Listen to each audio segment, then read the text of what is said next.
What is up? Welcome back. It is a Sunday night, and you're here with the Average Boys Podcast. It's your boy ChrisP, and right now I'm sitting solo, but it's okay. Shortly, we should have David on the podcast. David from Adam Collections. He's going to be popping in a little bit. WrestleMania, baby. What is up, Rob? Good to see you, my dude. And Brian D will not be in today. He right now is at WrestleMania, enjoying himself, getting a little bit of vacation time and watching what he loves to do and watching what he loves to watch, which is wrestling. And shout out to all you wrestling fans out there enjoying your wrestling weekend. Hope you guys are having a good time. Happy you guys are liking the show. Ashley, what is up? I got your hubby coming in a little bit. I really appreciate him dropping in. I don't know where Trigger is, man. He was supposed to be on the show with me tonight, and so far no show. And kind of sucks, but he's a tired guy. He works a lot, and yeah, it is what it is. We understand this. We really do. Shout out Jeremy. Thank you for sharing the stream. Really appreciate you, man. How's everybody been doing this weekend? How'd everybody do during Easter? So last week I decided to put a message out and let everybody know that we were going to take a day off. We were going to do the holidays because, of course, our podcast now is on Sundays, not on Fridays. And apparently it landed right on Easter. So I told the guys, hey, you know what? Like, I think it would have been a dick move if I was like, yo, let's all do the podcast and do this stuff and keep him busy. But like, he ditched you. I bet you he just jumped out, boxers and all, just ready to run over here. That's super funny. I appreciate him so much for helping me out all the time whenever I got to do a solo show. I don't mind doing solo shows. I just kind of dread it sometimes, but especially when I'm not as prepared. Today, I don't feel as prepared. I feel like it was real quick because I got burps, drinking some non-sponsored Mountain Dew Kickstart. I feel like I'm unprepared, and the reason why is because of the fact that I feel rushed. I feel like I was trying to put everything last minute, and of course I had an idea for a duo show with Trigger. Had some stuff that we're going to talk about, but again, I don't know where Trigger is, so David's going to jump in and help me out in a little bit. But yeah, wanted to say what's up to everybody. I hope you guys had a great Easter last week. Sorry that we missed you, but appreciate you for letting us go and take the day off, and happy you guys are joining us this week. Last week it wasn't too crazy except for the fact that I myself am getting ready. I'm all jacked up on Mountain Dew, baby. What's up, Jeremy? Good to see you, my dude. Thanks for jumping in and hanging with us. Next week, really crazy stuff. I'm going to show you guys because I'm super excited about this. Let me see, BKFC. Next week, I will be at this event. Let me see if I can show this. Share screen, and here we go. Boom. So right here we have Mike Richmond versus Eric Lozano. Eric Lozano is a good friend of mine. Came through with us this past month and hit us up that he wanted to do some special training with us and get out here and get some sweet science at Ponce's martial arts with me and my crew. He came out with his kids, his girlfriend Gio, and now he's got himself he's getting prepped for a bare knuckle fight. The BKFC is one of the leading, if not the biggest, bare knuckle fighting card in the nation, really. And I got the honor of coaching Eric this time for his fight, and I'm going to be his corner. So I'm going to be heading out next week on Wednesday, April 10th, and I'll be out there till I want to say Sunday, Monday, and I'm going to be out there doing what I do best, helping one of my fighters get out there and do their best and become a champion. So shout out to Eric. Shout out to everybody that's out there getting ready for bare knuckle. Guys, if you want to check out this fight when it comes through, it's going to be premiering. I want to say it's probably going to be shown here on the YouTube channel. You can get it like I think it's going to be like exclusive that on the YouTube channel, you can purchase it and watch it there. But yeah. Super excited, man. Eric is such a talented individual, man. Just a brawler, man. He's just crazy good. And shout out to this guy, Mike Richmond, too. He's a killer also. So Yeah, it's gonna be a legit card, and of course, I think after this is gonna be the next fight's gonna be Mike Perry. So for all you guys that are UFC guys and stuff like that that really like to watch the fights, a lot of people who get out of the UFC and either consider retiring or consider joining another organization, they get offered fights from Karate Combat or BKFC or any other fight organization that's out there that's looking to pick up talent. And it just so happens that yeah, one of Eric's on this card and he asked me to be a part of his crew, and I'm super delighted to go out there and just be a part of this, man. Really excited. So you guys don't forget, go check it out. More than likely, I'm gonna be doing the podcast next week from the hotel room, and I don't know, maybe it's something you guys want to do, but after the fight, if you know what's up, maybe if you'd like, I can bring Eric on the show and we can do a show together and a podcast and talk about some stuff. I know it's not technically nerd based, but I know a lot of people that, of course, in the martial arts world, we all got into martial arts because of, video games or anime or Street Fighter or Tekken or whatever it was that got us involved. So if you're interested, I can ask Eric to be a part of the show. Eric also trains with Jamal Hill, and Jamal Hill is fighting Alex Pereira, literally in a couple of weeks in the next MMA fight. Yeah, I'm super excited. I don't know if you guys are the same way, but I am drastically afraid of airplanes. Not necessarily airplanes. Airplanes are cool. The technology's cool. I mean, I fly fucking drones and shit. But being in a plane, a couple thousand feet in the air, all on the mercy of two dudes that could have had a bad day or a good day or whatever, that are flying the plane. I just want it to go smoothly. And the luggage bag that I got is ridiculous, dude. It looks like a grandma bag. It's super funny. So fucking Boeing. No, dude, and what's even worse, guys, is tell me if I'm not the only one that does this when you have travels, but you end up looking up the stupidest airplane problem videos on YouTube, and it ends up kind of jarring you or scaring the bejesus out of you. I just saw this one that happened, I don't even know if it was in another country or whatever, but this kid had opened the door to the plane up in the air, and they had a decompression situation, but the plane still had they got control of the plane, and they were able to get it safely to the next destination or whatever, but the people had to fly with the fucking door just swung open, all the air just, oh man, dude, it's the worst. Jeremy says fucking Boeing. Yeah, no kidding, man. And yeah, just the weirdest videos. I saw one of them where the whole top of the pane came off and it turned into a convertible, and yeah, that probably wasn't the best thing for me to watch. He also says, oh god, no. I was I get to where I need to go and be on time. But you know what? If I was to drive to Florida, I think it would take 13, 14 hours to get there, maybe 16. I don't even know. Maybe my math is bad. But apparently, it's only going to get us we're going to take off super early in the morning, at 7, I believe our flight is, and we're going to get there by 12, 12 o'clock. That's awesome. That's awesome. I'm not going to lie. I'm just going to pack on maybe some Avengers movies, maybe Infinity War. Oh, that's what I should do, guys.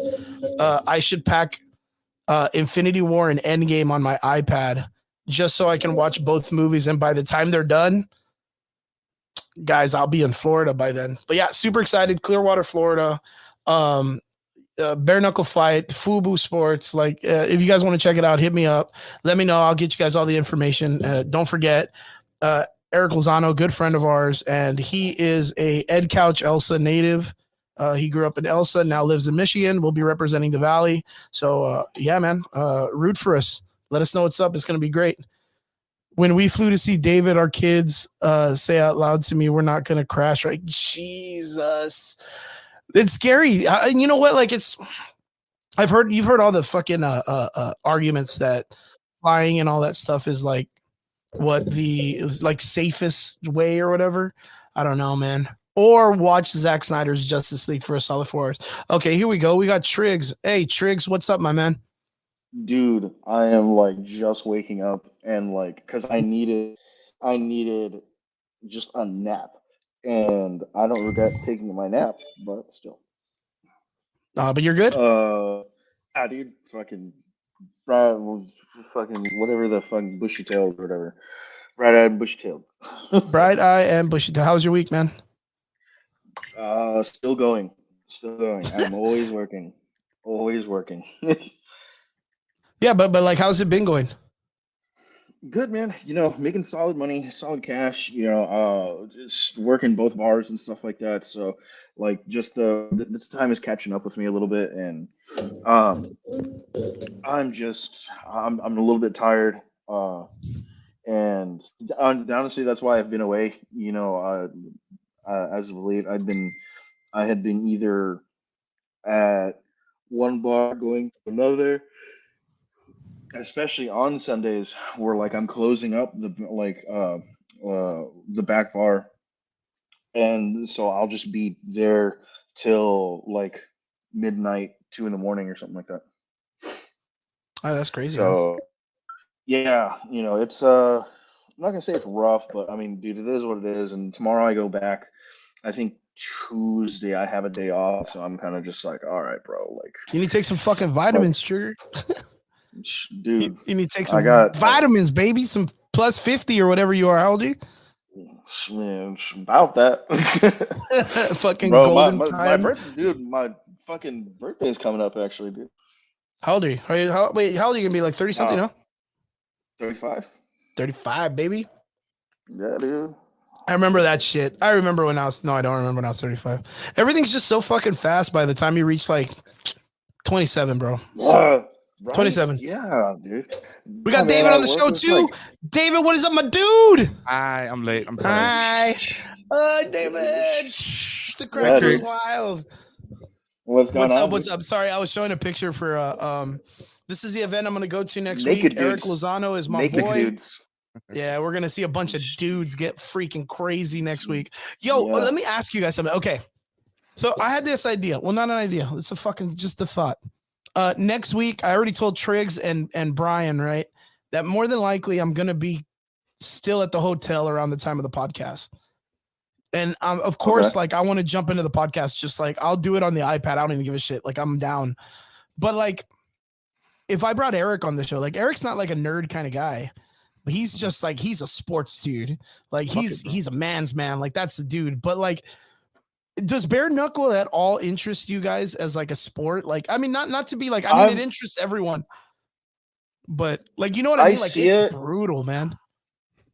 Yeah, I see it, and like, and sometimes it reminds me of kind of like Pancration or Valetudo and Yeah, stuff like old school. that, like old school like UFC. Like we're talking like UFC 1. Like Mm-hmm. Hoist Gracie. Like prime time sort of shit. Mm-hmm. So, and honestly, dude, I mean, like while he may not be a big nerd, dude, but I actually kind of wanted to bring this up, especially since like this is gonna be somewhat underground for a lot of mainstream anime watchers. But dude, Kengan Ashura and Baki are actually doing a collaboration anime. Yo, I heard about Like that. Wait, that's the David, do you that's the know? legit Are you familiar with Baki and how do you Kengan say Ashura. it, Keegan Ashura? Absolutely not, Yeah, bro. Kengan Ashura. Kengan See? Ashura. Yeah, They're Never like mind, see? bro. these freaking hardcore like fighting animes that are on Netflix.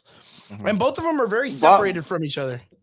Like very, very separate. Like they're not like I don't think they're even in the same, well, I guess they are now, but I didn't think they were yeah. associated in the same universe, right?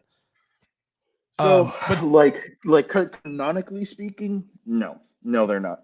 But like in Kengan Omega, there actually happened to be a like uh, one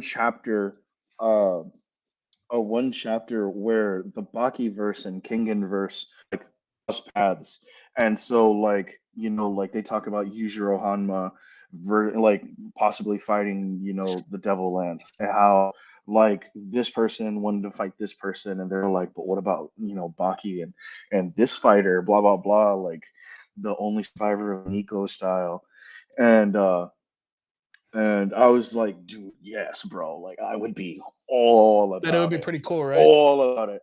Yeah, dude. And so like it was just like one of those like nice little wet dreams or something like that. And then like so the subreddit for Kengan is super fucking small. Super, super small. And like we all kind of know each other, like especially if you post a lot or like react a lot.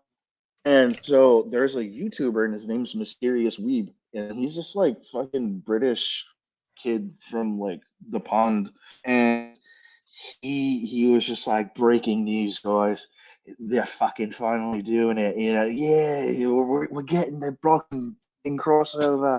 Yeah, and I was just like, oh my fucking god, this can't be real. And I like finally saw the trailer. And I was like, oh my god, it's fucking real. And yeah, you know, speaking of bare knuckle, dude, I mean, like all of that is bare knuckle. Yeah, All it's of it. pretty much like I think Bucky Hanma was based off of like an old MMA guy back in the day. So like, Yeah. yeah, he was from Pride, I think, and that's why the artist from Baki used to draw the posters for the Pride fights. Like He also did a lot of the artwork for Tekken. for Tekken, I think yeah, for Tekken. that'd be crazy if he did. That'd be badass. Yeah, because there's actually like a fan like trailer for Baki and for Yujiro like coming into Tekken, and the creator, sorry, the artist, you know, who's done stuff for uh who's done a little bit for Tekken has been like, dude, that's a possibility. I mean, it's super rad, man. I really enjoy his artwork. It's pretty good. David, my man. Hi. Hi. Tell us about your week, my man. The honorary dab, dude. Yeah, dude, the substitute, honorary bro. dab boy, dude. Another one. We're lining them up. Right. Yo, Yeah, David, tell us about your week. We know you had a badass meetup last week, Friday, that you set up yourself and got going with a pretty big group. Tell us about it, man. Yeah, no, appreciate it. So we did the UT RGV Athletics Department reached out for an event done in 7 days, bro. So I think it turned out pretty good. I know you missed it. We had cool people, Casella, Deadpool Joe, and a lot of people were there. I didn't get a lot of negative feedback besides the stuff you can't control, like wind and light, you know? Like yeah, I was gonna say like, the wind was disgusting, dude. I'm good, bro, but I'm not fucking storming this bitch, bro. Like I can't do shit, you know? Dude. But yeah, it's super crazy. But I heard it was was- really dude, good, man. I heard you guys dude, the best you can do is say stop. No, yeah, stop. That's it. go with All I the can what do. is it? My Roll bad. with the punches kind of thing. yeah, Yeah, exactly. dude. I heard it was really good though, man. Tell us about it, man. Like what was it all about, anyways? So basically because you know obviously there's a lot of political things when it comes to university and stuff, so they had been pitching the idea to do an event, but you know it's like what you and me always talk about, Chris, and in general, I mean, I've heard you guys talk about it too on the podcast, you know, street experience always outdoes, you know, education, right? I mean, True. so they're like, we've never done this, but it appears you have. I'm like, yeah. I'm like, we'll see what we can do, you know. Good exposure for me. You know, I've always been trying to get the crowd between 18 and 25. That's always been my market. Okay. Because they're more inclined to spend money compared to people our age who's like pay the rent or buy a pop, you know. So for me, it was able to expose the business there. Pretty cool. Something that really clicked on my brain, bro, and I'm pretty sure Ashley's watching. Maybe, I don't know. Maybe she got Yeah, off she was when I got watching. on. She said So, I took you from her. Yeah, thank God, bro. So, it's that time, bro. If you guys can catch the difference. Ah, Oh, y'all lifesavers, bro. Y'all are life fucking savers, bro. saving. She's gonna be all mad. But I asked Ashley, bro, when we were driving. Well, I had her drive me because I was like, you know, I'm the fucking prince, bro. I got to be driven. So Passenger princess, baby. Passenger princess, bro, all day. I told her like, why'd you let me do this event in such short notice? And she's like, why would I stop you? I said, oh, good point. Like, fuck it. And then I know I was talking to you about trying to do an event maybe in August and December. So it's coming for sure. I just gotta get a couple of insurances forms filled out, get with the city for some permits. There's 2 cities. It's either gonna be in Edinburgh or Far. I'm really pushing for Far. I just feel like it's different. Okay. You know what I mean? Compared to like everywhere else. But is it more lenient as a city, like when it comes to stuff, or what? I just don't want to do it where everybody else has done it, you know? Cool. That's And a good point. That's a really good point. I want to do it different. And I guess it kind of reignited me wanting to do it because after the whole shutdown and permits and legal logistics and shit, I was kind of like not in the mood, you know? Yeah. But and it's like, it's one of those things like, you know, you and I, we talk the idea of like, I guess like the philosophy of business, right?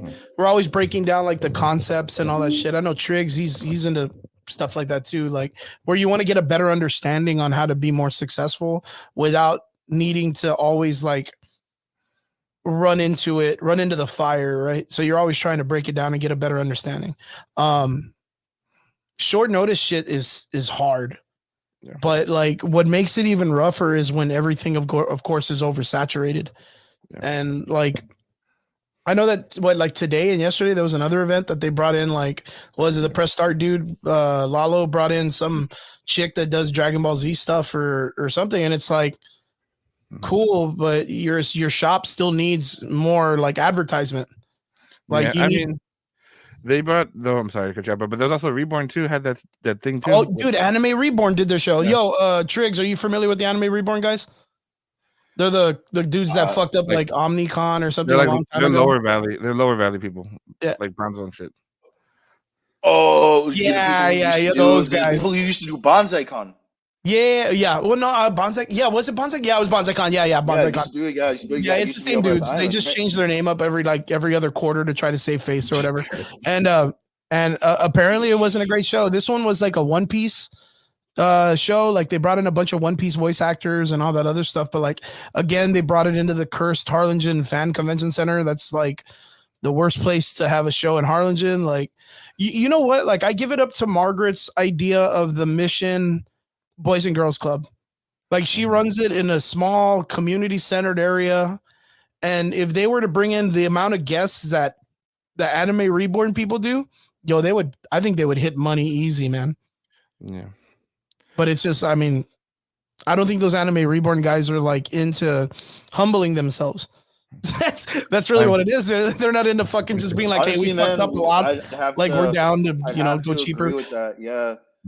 Yeah, I really would have to agree with that because like it's one of those things where like at least for some of them where it's very like I know what I'm doing and I know what I'm doing because I've done this before. Yeah. And because I've done this before, I know this is hit. But when it doesn't hit, it's like, but it wasn't my fault.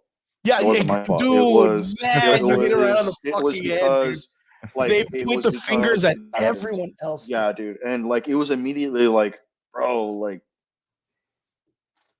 just have some fucking accountability. Stand on your fucking business, dude. Stand on business. You know, yeah, man. And like, man.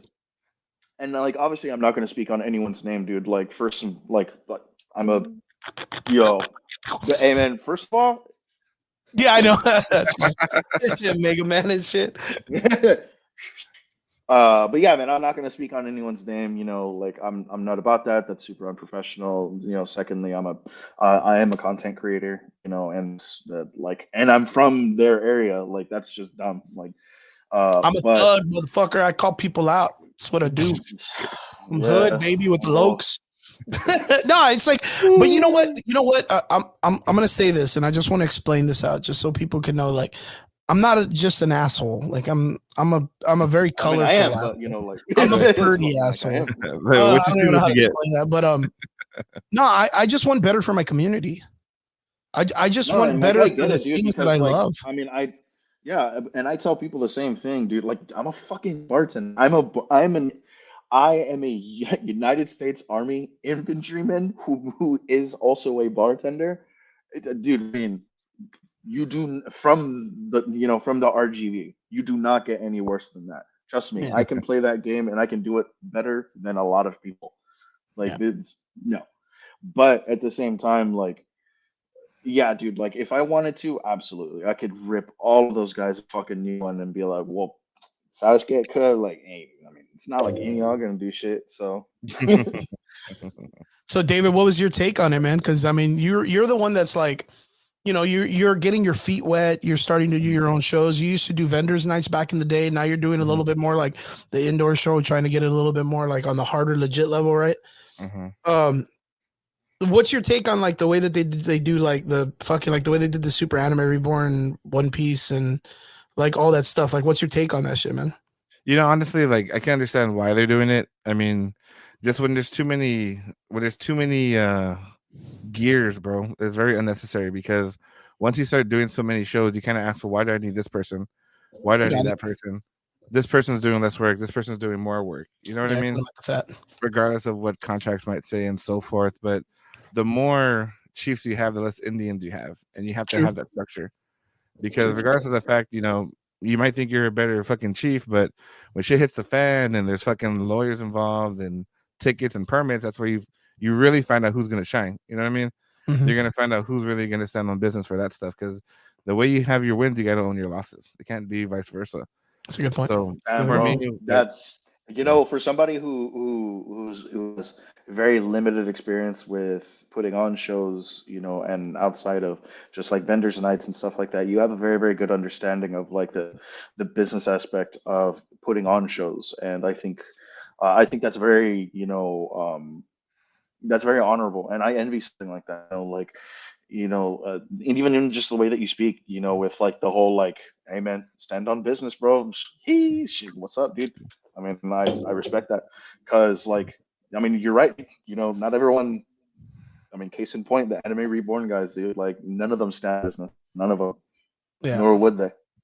Like when everything came out, even when it was still BonzaiCon, it was always like I never not own up to my things, but it wasn't my fault. And yeah, so no. it was just like, yeah, it was kind of one of those things where like I think it's very very very very refreshing to hear somebody say like, "Hey man, you know what, dude? Like, I think it is time. I think it's a smart idea to trim the fat where the fat needs to be trimmed.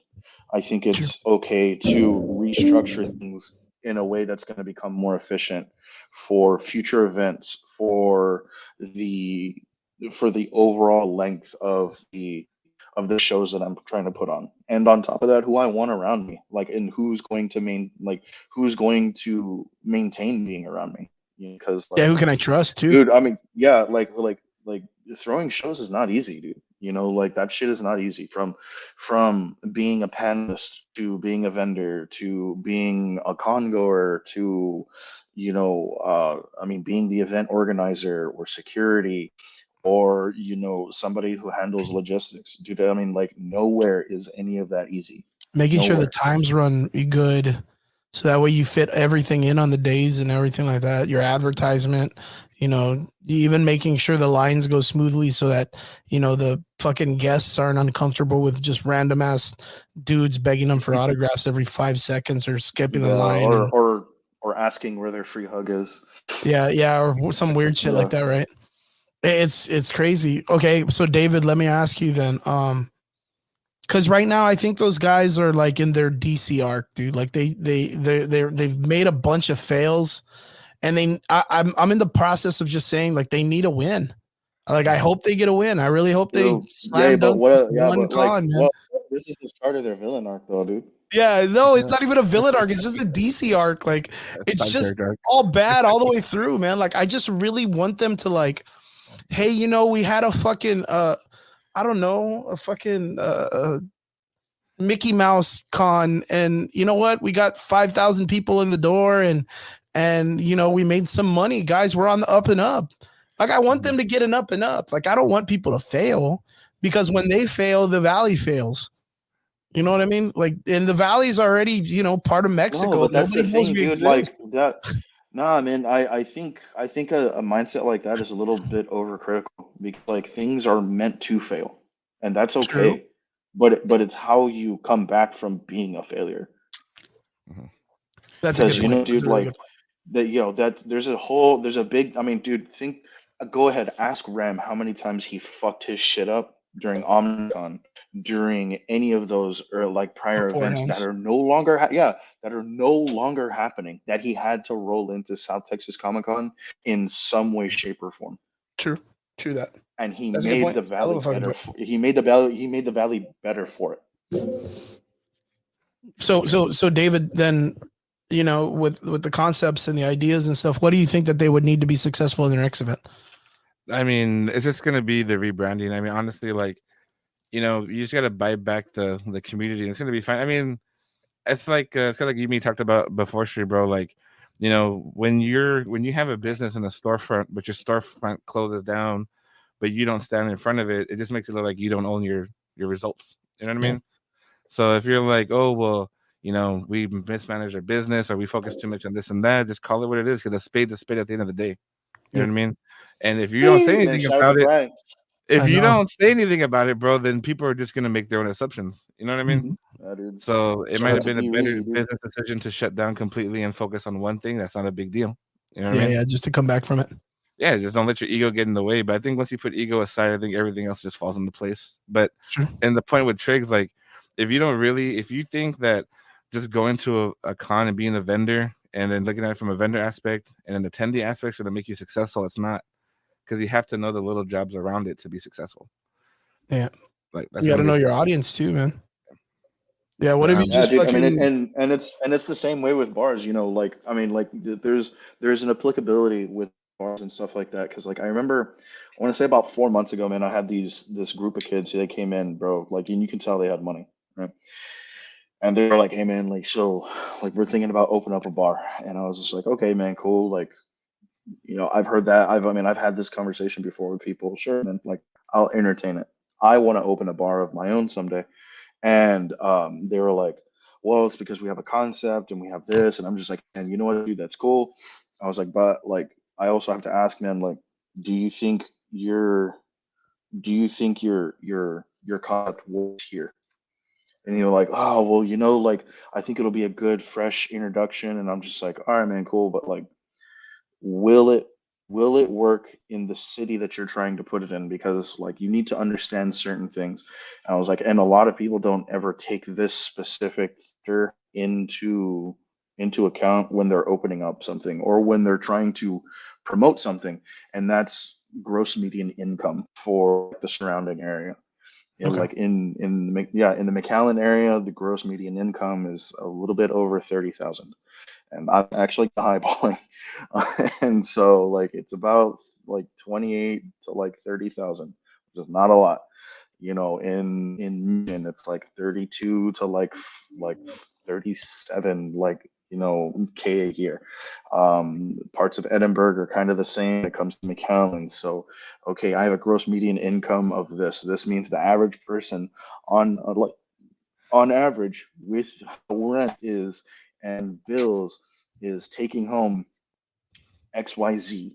If I place my drinks or have my concept being this, and I need to maintain a flow daily of this many, having this many drinks, like there's a big breakdown of all of that. There's a lot of logistics that go into that. And when I was having this conversation, and they were like, well, why don't you open up your own bar? And I was just like, dog, I have 250,000. Because it's fucking complicated to run a business, man. Because the motherfuckers make it sound easy just to drop some fucking couple G's, man. My money. Yeah, man. Like I was that little kid, like with the Gatorade, and it was like, you got $27. Not for long. I made bad financial decisions. Oh yeah, I saw that meme. No, yeah, that was a good meme. Not for long. I make bad financial decisions. Speaking of business, David, how's your business going, man? How are you there in the shop? How's it been going? So it's going good. I've been kind of like, I've been manifesting, bro. I've been looking at these like 1,500 square feet, 1,000 square feet buildings or whatever. Yeah, and I'm just like, bro.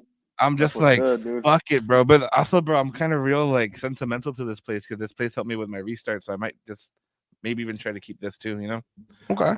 And build into like more rooms or what? Yeah. Well, maybe move into one room. What are you gonna do? Add a second story or what? Get out of here, crazy guy. Get a bigger place. I'm gonna get a bigger place. Fuck that. I'm gonna keep the one office here, bro. Like I think I'm gonna separate like podcasts and like the office, True that. That's a good point. That's a really, really good point. Yeah. How's the podcast going, man? Yeah. You need to put an on-air sign, bro. Oh, yeah, right. On-air. What's it called? Wait, say that's part again or what? Oh, you said you got to put an on-air sign, like the recording sign or whatever. No shit. Like live recording. Oh. I think he's having an issue. Oh, maybe he's gonna go to the bathroom. Did you run to the bathroom or what? No, not this time. Oh man, you car wheeled over there. Just see what? Like go out of the side. No shit. Like psych. So he said you should get an on-air sign in the back, like recording or whatever, like the video recording. Yo, I was gonna ask you. Shout out, my man. Good job. You had Ramsey Ramirez on the show. How did it go? Bro, it was pretty informative, bro. So I did when Ramsey got on, bro. The first thing I told him was like, what I told him, I was like, we're gonna Spider-Man this shit. You're gonna Spider-Man this shit. Yeah. Yeah, bro. So It's you know what? It's getting closer to South Texas Comic Con. I gotta hit him up. I should bring him on the show so you can at least talk about it and Dude, bring in some. I've been telling you to do that for like 3 fucking years now, dude. No, we brought Ramsey on before. We always bring him on when his cons, like South Texas Comic Con. We usually have him I'm on. never there.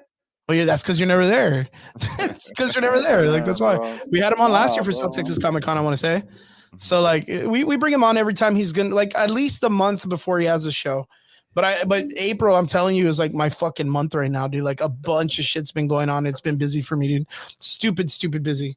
So like I was saying, I'm gonna be out of town next week, and you know, I'm gonna try my best to be with the guys to get on and do this stuff. If not, if I end up flying back, I should be home by that time.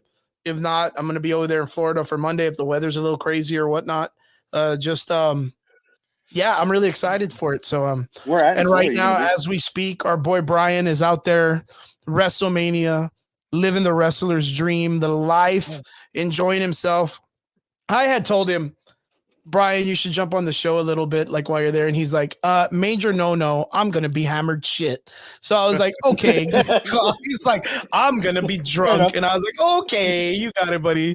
I was like, you take the day off or whatever. But I wanted him to send us pictures, man, because I mean, what an awesome opportunity to be able to see an event like that. I've seen it televised and advertised everywhere, dude. Yeah. WrestleMania everywhere, so crazy. But yeah, super exciting week for the Average Boys podcast. We're all over the place. We're all worldwide, baby. Pitbull style nation. I don't even listen to that music. Mr. Worldwide, bro. Mr. Worldwide.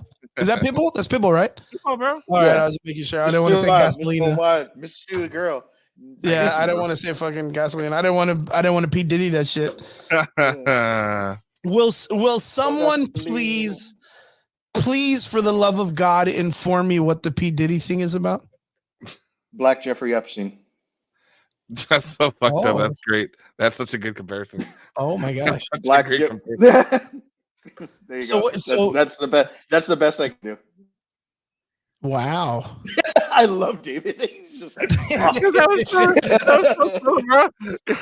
that's such a good way to put it, I guess. Dude, I don't even know. That one in the chamber, bro. I was just like, right?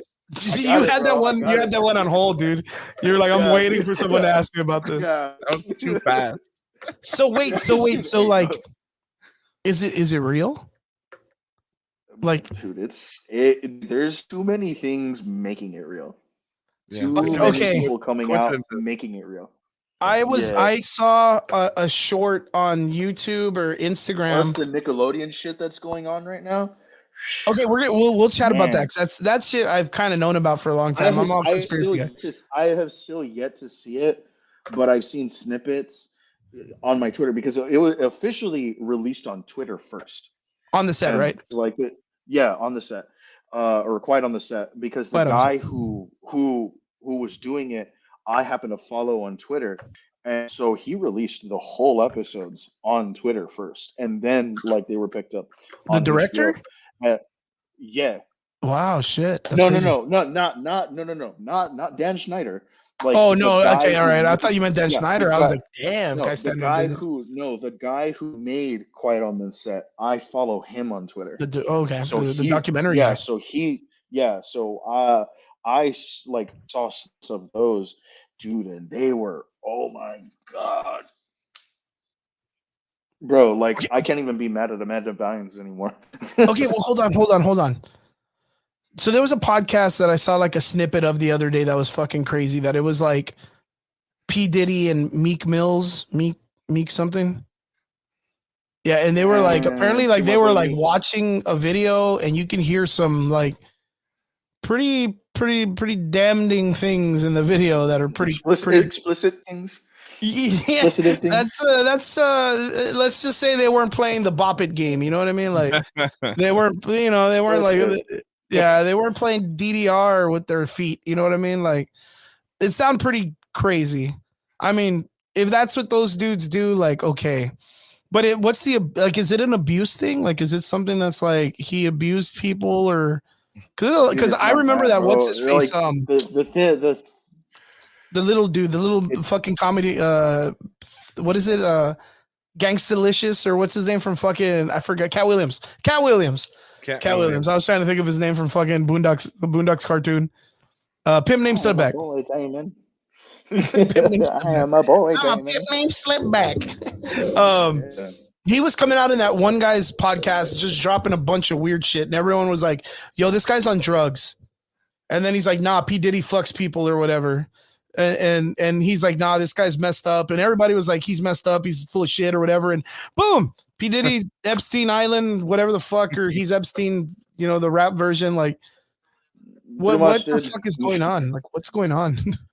Dude, I don't know. And then we got your fucking boy Ryan Garcia for like doing some Nostradamus shit for earthquakes. Dude, or that was whatever. wild too, man. Fucking wild too, bro. Like, yeah, and I'm just like, God damn it, dude. Like, I am fucking weird Mexican kid with TBIs fucking predicting the goddamn universe's end or whatever and saying we all need to repent. And I'm just like, oh, fuck. It's that lady before the coronavirus.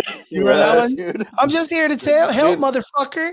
You're all gonna die in Dude. eternal flames of eternity or whatever. Yeah. That lady was wild, but Dude, I'm telling you, bro, like this world took a shit after that goddamn monkey died. Oh yeah, Harambe. The Harambe situation. Yeah, dude. Okay, so Think then about it, bro. so what happened with P. Diddy? Did he get arrested? He fled, bro. What does that mean he fled? Like what did he fled? What did he fled to? He That's the Puerto country, bro. Rico. Bro, Yeah. they captured that Andrew Tate guy like straight up, and you're gonna tell me they can't cap B. Diddy? Bro, first of all, that's Romania. They get down. They In got no Romania. rules there, bro. Apparently they Ain't no get down on rules. Yeah, dudes dude. that don't have anything against them or whatever. Like they Yeah, fucking well, they guess let that what? dude Yeah, go, guess man. what Romania? Yeah, well, guess what Romania's former name used to be? Just saying. Fuck all. It Or used to what? be named no, Transylvania. And guess who's from Transylvania? Vlad, Yeah, Vlad the Impaler, yeah, baby. motherfucking Tepish. So Yeah, that's why I'm saying Transylvania. they get fucking down over there. But then okay, the idea is like okay, P Diddy really did some shit. And right? on top of that guy's richer Allegedly. than fuck. Like that guy bought his way out. That's weird as shit. Are there people supporting him? Who's supporting him? Is Whoopi Goldberg supporting him? It's Whoopi Goldberg supporting. Yeah, I don't know. She supports everybody that does weird shit. Same thing with Oprah. Like, are they supporting him? I don't outwardly or like publicly. Because I think that'd be fucking weird. Dude, yeah, honestly, I don't know of a lot of people like fucking like supporting Diddy. Like, Yo, did they? I honestly think his like public life is over. So you think P Diddy diddled a bunch of people or what? I wouldn't be surprised, dude. Money, You think money he did it buys. to Justin Bieber, dude? Fuck, dude. I don't know. Do you remember that time in life when Justin Bieber just like fucking lost it all? Yeah. Like Yeah. that was some like mental game shit, dude. Like even that weird fucking church guy he was hanging around with. That's what makes it even worse. Eesh, man. So what do you feel about that on the set thing? Did you watch it? I haven't No, seen man, it. I didn't watch it, and I didn't, and not because like I wanted to live like ignorantly bliss or anything like that, but like it was more of just like a like it's just one of those things that like I knew that if I was gonna watch it, that I was gonna feel a certain type of way, and Mhm. on top of that, like I think there's just a little bit too much evil in the world right now, and I True. don't need to expose myself to more of it. Yeah, that's a good point. That's a really, really good point. I've seen plenty. I've been around plenty. I don't need to go out and find it. You know Yeah, what I and mean? it's like it's So- not. I don't even think it's in the concept of stuff that we might not have known. It's kind of like when Lance Bass came out and said he was gay, and we were like, "Yo, we already knew, dude." Like, Mhm. glad Thanks, you're but, announcing yeah, it, but okay. we knew. Or Ricky Martin, when Ricky Martin came out and said he was gay, we were like, "Yeah, we knew, dude." Like, it's very hard for you to hide. Like, the Yeah. idea of But when there Oscar, being, yeah, but when like, Oscar De La Hoya did it, we were like, yeah, we were like, "Whoa," but like. When it comes to the idea of like it's like Disney and Nickelodeon and all this shit when they come out and there's like hey, like I was kind of like groomed or exposed to some bad stuff, you kind of think like, Or if I didn't in do my these opinion, like how things, then horrible the I parents. then my career was over. Well, in my thing, it's like I think of how horrible the parents are, because Dude, the and you parents know were the what? ones Like that were like allowing them to hang out with these adults in private situations. for me, and I always knew that like Jeanette McCurdy, right? Like obviously she's no longer in the acting scene, and her book is super fucking powerful. The Super mom dying powerful. one, I've or what's yet it called? Yeah, she's like, I'm glad my mom died. Yeah, That's it's literally the title of her book. Like, yeah. I I'm glad remember it my being mom something died. crazy, and I was like, God damn, that's hardcore. Yeah, But like when you break it down, it's that that'll concept. Like, sell. That'll be a New York Times bestseller. yeah, it goes to the Like, concept that the mother allowed her to be and thorned made by her all to this be, situation. yeah, and not only allowed but made her to be, Yeah. pushed for her to be. Yeah, and it was like, when these adult men were like, "Yo, we're gonna have your daughter come and hang out with us at, this place where we're gonna have a swimming party. We're not letting adults be there and all this other stuff." It's like you got to kind of like ask the question, like, but But why? why, right? Like, but Hmm. why? Like, I understand, like, okay, so I'm not a parent, Triggs. I don't think you're a parent either, but David, you're a parent. No, trying, For but yeah, Yeah, but like in the situation, try and go for it, brother. yeah, Get in there, trying. get in Malcolm there. Joe, bro. Eh, bro. But It's like, hard, so dude. David, what's up, John? What's up? What's good to see you, my man, my boy, my best friend John from Corpus Christi. Good to see you, brother. Um, so like David, in your situation, you're a parent. You of course see like all these things where it's like, kids to camp, send your kid to camp, or out in the woods or whatever. Like, what is like your as a parent? Mhm. What's your fear level or like your anxiety level when it's like send your kid to like a camp for a week where they take them out to like the woods and trails? What would be your anxiety level? Bro, I fucking be paranoid, bro. My kid's way too nice to people, bro. He's the opposite of me, bro. So you But already fuck, have like that anxiety of like, and that's because you I feel like kind of like it's embedded in our system that we understand what camp is, right? Everybody does, because there's church camps, there's sports camps, there's youth camps, there's camps, right? Jason Voorhees camps, right? Jason Voorhees. Um, Yeah, that's true. but we understand it. Like we understand it on a primitive nature because it's been embedded in our system for years. Our parents, grandparents, everybody, and we've always heard those weird stories of like, oh yeah, well the two camp counselors went skinny dipping. That's why we have a fucking Jason Voorhees like fucking Friday the 13th movie or Fucking whatever. trenches and shit, yeah. Yeah, that's why it's even there. It's from the 70s and the 60s, so we understand that. But like as a parent, like we don't understand that because I'm not in that situation where I have to allow when does it get better? Like when does it get to the point where it's like this kid's a certain age, he can go off and do whatever he wants, or I can set him off with comfort because he's kind of an adult. I mean, Not really. it's just different generation. But I remember being like in his grade level, walking home and getting into fights, walking home, watching fights, walking home, and shit. And like I'm I all wouldn't like, give a fuck. yeah, dude. And then like they went to the UTRGV game yesterday because they gave us the tickets for the next game. And so when they went, Ashley's like, "Hey, I'm gonna go get a soda, stay in this seat." And he's like, What if I do? Somebody kidnaps me?" I'm like, "Oh my god!" I'm like, Yeah, don't do this to me. At least you got the right concept, Like, True. and she's like, "Nothing's gonna happen. Just stay here. I'm gonna go real quick." But I just depends on the kid, man. Like, I know some people believe like put their kids in jiu-jitsu, karate, and shit, but in the real life scenario, bro, it doesn't fucking matter what, Yeah, It's it just just gonna be size difference. It could be a kid that's a black belt in Brazilian jiu-jitsu and he's like 10, and a dude your size can just like grab him and yank him, and he ain't gonna do nothing to that person. exactly. And then Chrissy says, I think any parent who puts their kids in any situation, especially acting, is to blame. True that. Good call, good call. And then she says, as a parent, we all think of our kids as special. It's just how far you're willing to go to be special. I didn't let my kids go nowhere, but when I was a kid, I ran the streets. Gen X ran the streets. That's a good way to put it. And it's crazy because I remember when I was young, I was very much, my parents had me just doing a bunch of sports. because I was, when I was born, I had like a certain surgery that was like, hey, you're not going to be able to be all normal or whatever. So my parents were like, fuck that kid. My kid's normal. I'm going to put him in every sport I can.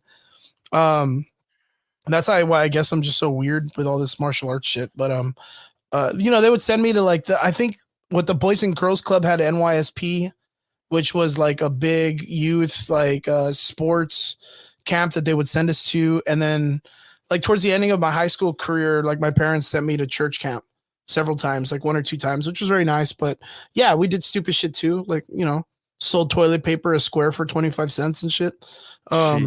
Yeah, man, got to make money. It's capitalism. It's not church. Capitalism. Should have waited till 2020, bro.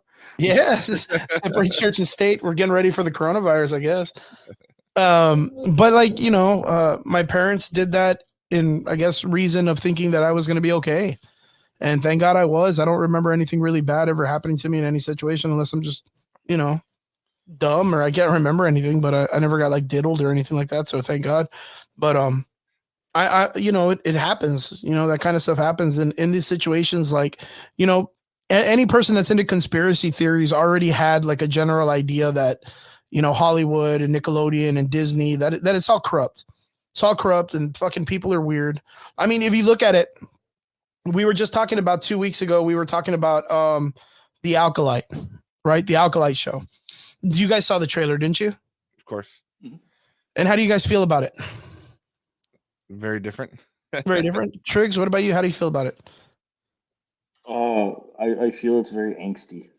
Angst? Like, are you kind of like at all a little bit excited to see what it's about? Or are you kind of like, it doesn't look very good? Like, for me, like all I'm seeing is, oh my god, dude, another pissed off Jedi who becomes a fucking Sith.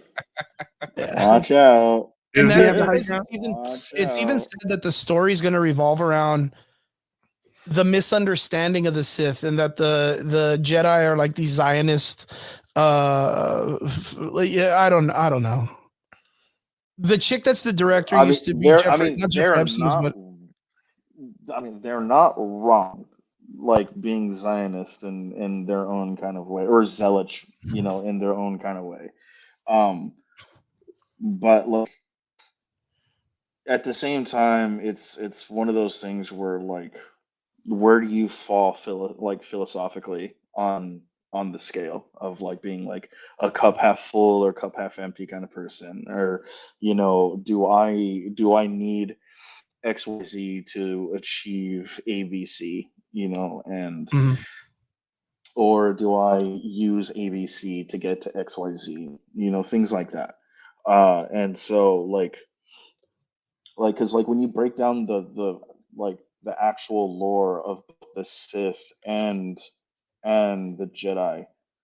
The Jedi, yes, were extremely, very much in the right first. Once they became politicians, that's it. Like I could have understood literally anybody leaving Jedi at that point. Yeah, but it's really crazy because like when George, but that I kind of feel like that was like with the newer age Star Wars stuff. Because when George Lucas ran it, it was very much like cut and dry, good versus evil. George Lucas thing. That was all. Yeah, that is that whole like us becoming a politician, dude.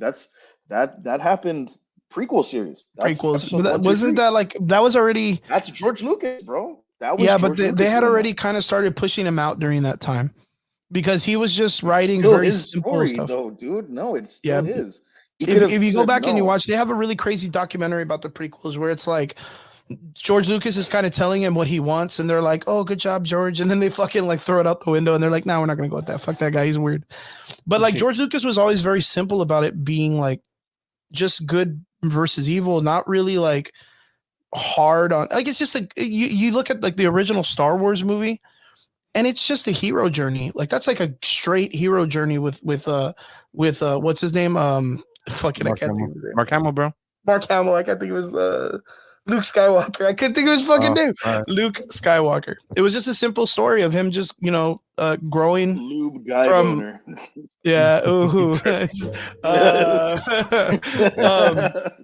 It was that idea of him just becoming, stepping into manhood, going on adventures, very Goonies very that old school storytelling template that used to just be like, it was very simple. That's a very interesting comparison. You comparing Goonies to Star Wars, but okay. No, but you know what I mean. It's not necessarily of the Goonies. He's not going on a fucking pirate adventure, but it's the idea of just the hero journey. It's just a group of people. One of them being the regular, basic, balanced character, the Ryu of the group. Then you got that one that's like the fucking charming person that's like trying to be all cool and hip, but in deep down inside, he's like, he doesn't have the confidence in himself for real. So he like, everybody's got like a trope, right? Nowadays, I don't feel that this generation thinks those work anymore.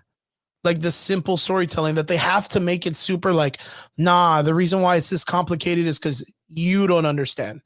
You're uncultured. But at the same time, Chris, and like I hate to like say it like this, you get like that sometimes. I do. I know. I know exactly what it is. And so like with that being said, ask yourself that question. Why is it that simple storytelling is not good enough nowadays? Wait, say that again. I didn't hear that. Why is it that simple story? Then ask yourself, why is it that simple storytelling is not good enough nowadays? I being a personal opinion, I don't think that it doesn't work. I think that it works still. Okay. But with that being said, with the answer that you just gave, why is it that anytime there is a unexplained factor? Because dude, I could tear apart Star Wars for hours. I could do this entire episode could literally dedicated to tearing apart Star Wars. Yeah, to fucking up episode 4, just episode 4. Are you talking about the prequels? No, you're talking about the original movies. You're talking New Hope, yeah. I'm talking episode 4. Just me fucking up that movie with the simple storytelling that you're talking about from the 70s. Okay, and why? Like, I'm not going to say why it doesn't work, but I could also like say like why it does. Like, because like that would be a really interesting take on it. I would like to hear it one day. I'd like to hear your take on how, because I don't know how you're going to say that it was bad when it did fucking good during that time period. So what you're saying is that it's the Revenge of the Fifth podcast? We've done it. Yeah, we've done them. We've done it. I think we go on a Star Wars tangent at least once a month, like a big Star Wars tangent, at least once a month. Yeah, we have to diverge from Star Wars like 80% of the time. Like I tried to not talk about the Acolyte last week. Find a way to go into Star Wars somehow with literally any conversation. So Invincible was this way, and like, dude. Oh my God! If we don't talk Invincible today, I'm quitting the podcast. Oh no, we're gonna talk Invincible. I have it on the fucking cues. Okay, good. But the reason why I bring this up is because did you know that the chick that made Acolyte used to be the secretary to that fucking degenerate dude that used to fucking like hose women down in Hollywood? What was his fucking name? That weird motherfucking guy, the other dude, not Jeffrey Epstein, but the other guy, Harvey Weinstein. This chick used to be his fucking secretary for years, dude, for fucking years. And you know,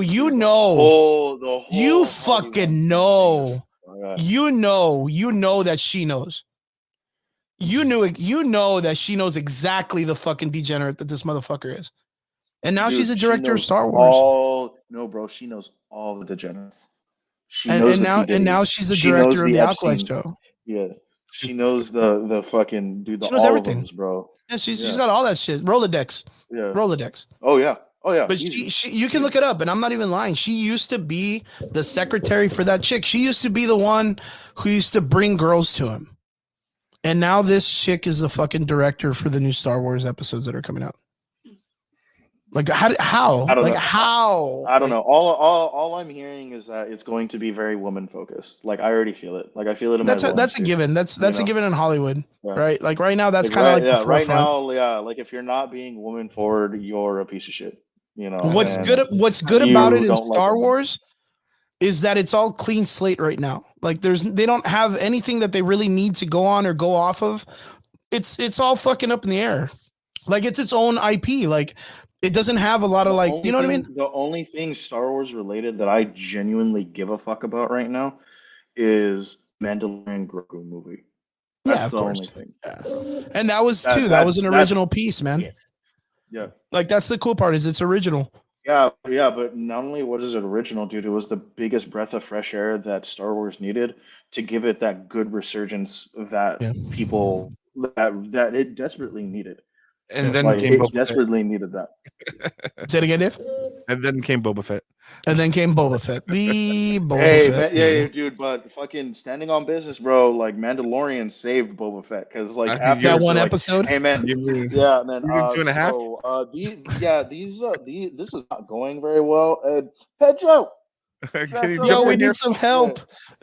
Yeah. We need some Mando help. Please save Boba Fett, dude. Get that little green thing too, man. Yeah, bring that little green dude. Get that little green dude. Yeah. Bring that little green Mexican with you. Yeah. Oh shit. We'll give him a fucking mech or whatever. Yeah, I don't even know. I fucking hated that episode, but fucking like bro. Yeah, like I think I fucked with it heavy, dude. All I thought was Gundam. I was just like, bro. Yeah, he's got his own little mech and shit. True that, but like Hollywood, man, dude. You know, I don't want to harp on this too much, but Hollywood is just a really dark place.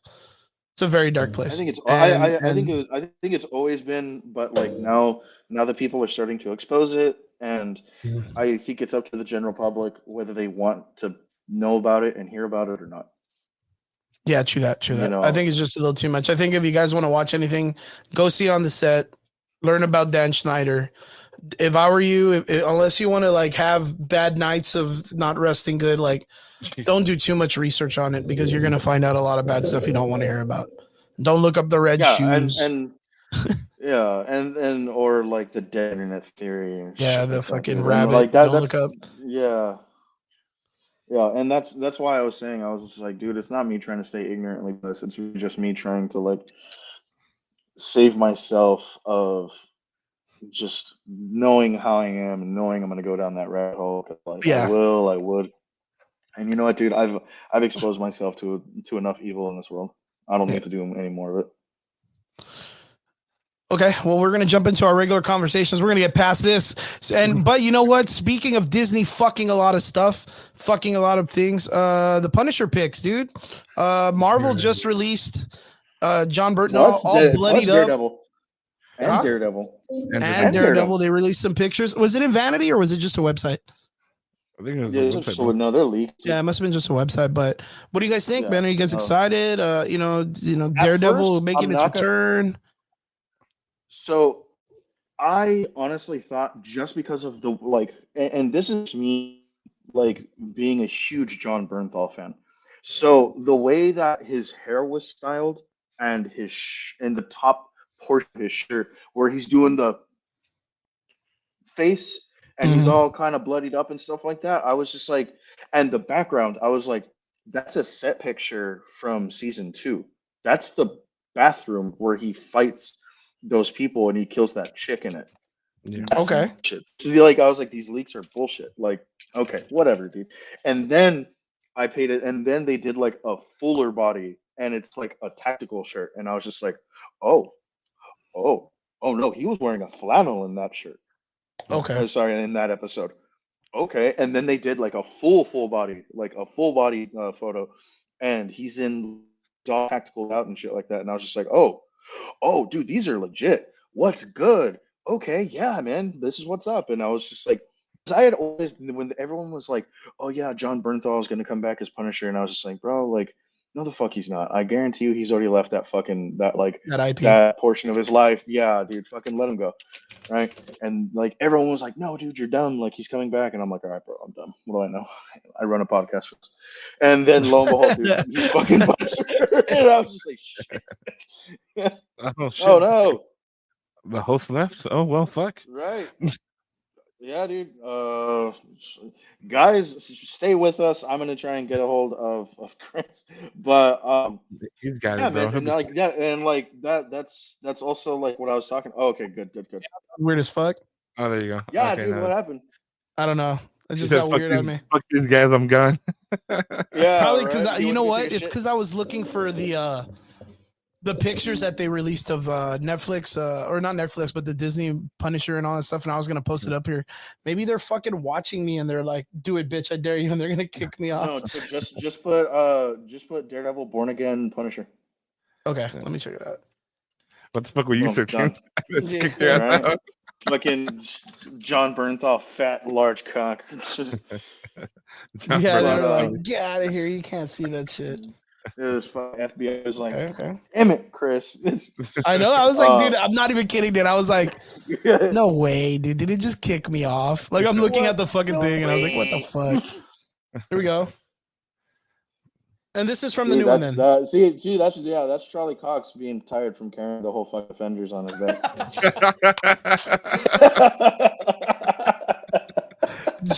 John Burton all over here slapping his hands together, trying to remember what it's like to carry a gun. Bro, I better not fuck this up.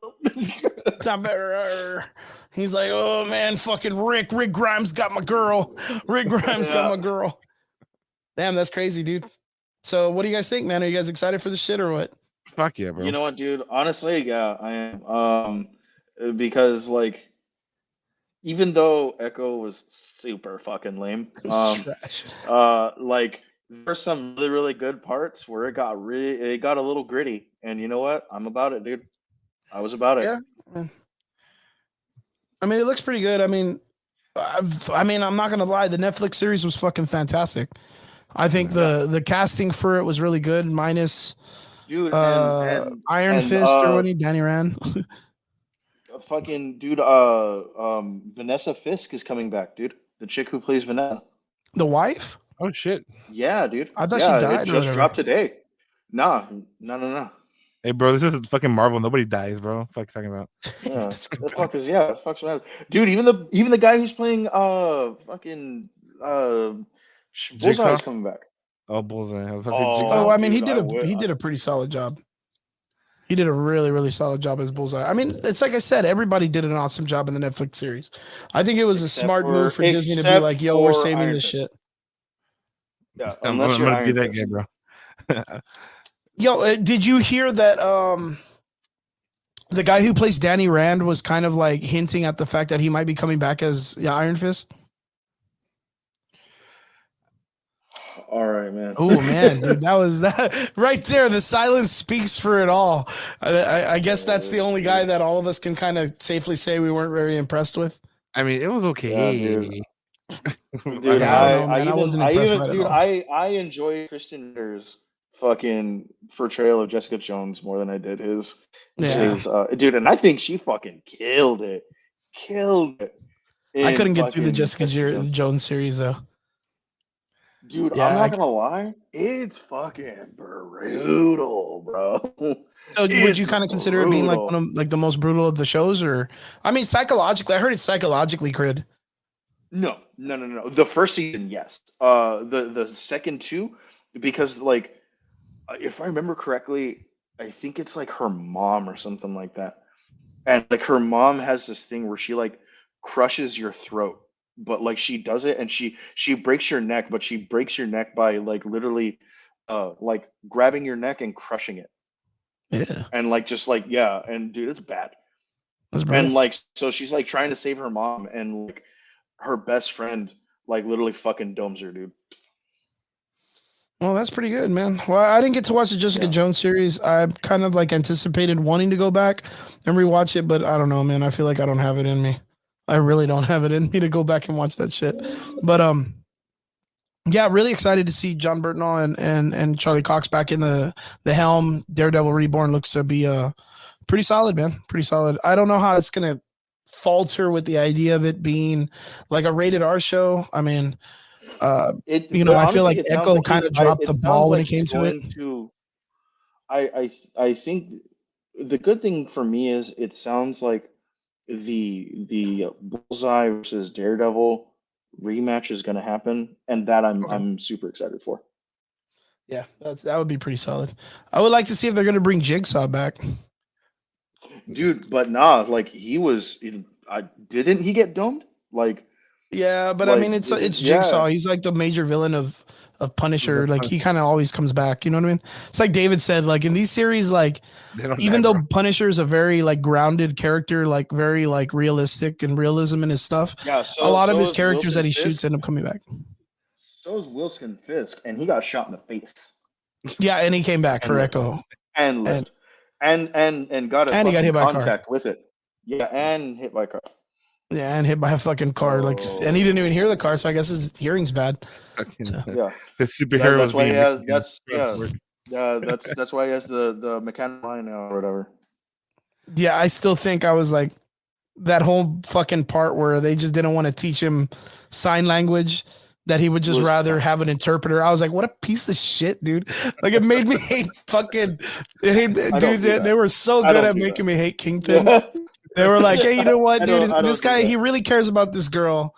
And he defended Yeah, her not honor gonna lie. because this guy made fun of her fucking hearing or whatever the fuck. But like, yeah, it's way below him for him to learn sign language to talk to her. Like So he's like, the hey, I made you one some person in her contacts. life. Yeah. I made you some contacts and they do VR hands, dude. Like, it's gonna be She's great. like, I don't understand Yeah, you. fuck, Go dude. back to your I was like, country.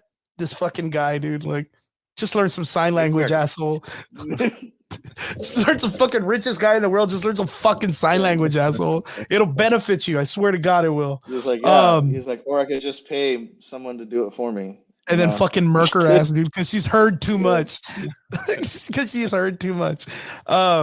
Yeah, well, fucking Punisher picks came out. Looks cool. Of course, we're excited. Just not excited for what Disney does to its shows, but we'll see. Have to see when it comes there. On to next Marvel news.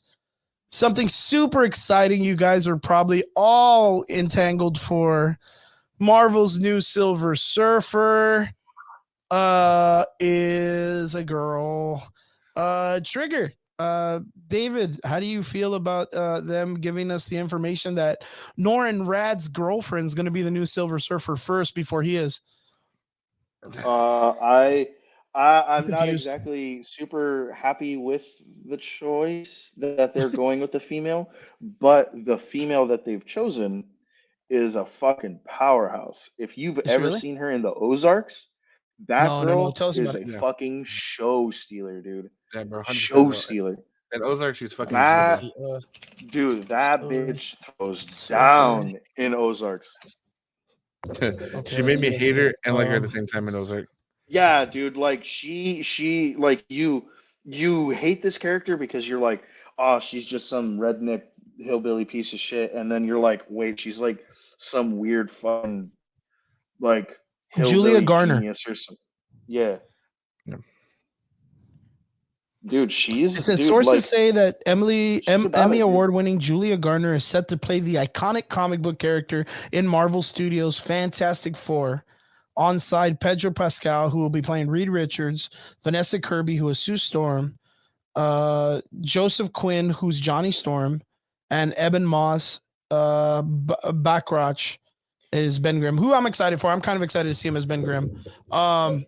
And I'm kind of excited to see Joseph Quinn back on the helm after his, big, Stranger Things debut, even though he was in Game of Thrones, but his rise to stardom with the Stranger Things episode, became an instant, girl crush, girl magnet, even though he's, kind of like on the older side, not really a teen, but played it off fairly well, right?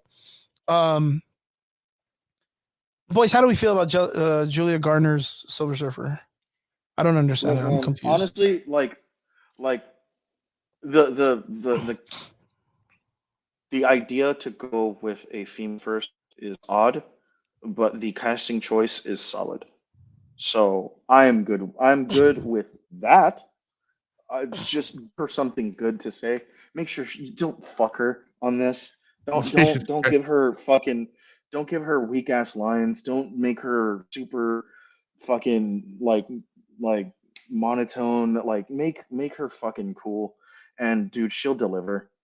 Like, bro, honestly, look at snippets from her in Ozarks, and you're gonna understand, bro. Like, Homegirl is a fucking bout it. Like, David. she is a solid actress. I am David, so what about you? fucking like with this. I mean, I felt the same way, bro, because obviously, like, we all have that pre-motion of we would want for Silver Surfer because of both the original context and what's been released in the past. But she did really good in Ozark. But have you seen Ozark or no? No.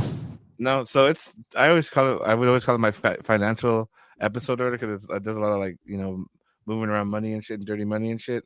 Mhm. But she like really like you really hated that bitch, bro. But like in a good way. Remember what's his name from the fucking Walking Dead? Negan. Everybody Okay. fucking hated Negan, bro. Like she was a person to hate, but at the end of it, you're like, okay, like that's not fucking bad at all. So I think she'll do good. I think Fantastic Four is gonna reset everything. That's gonna be that new phase. So if they do it correctly, I think it'll lead to something good. If not, I guess try again. So Well, I think in this situation, I'll probably be the devil's advocate. I think it's stupid as fuck.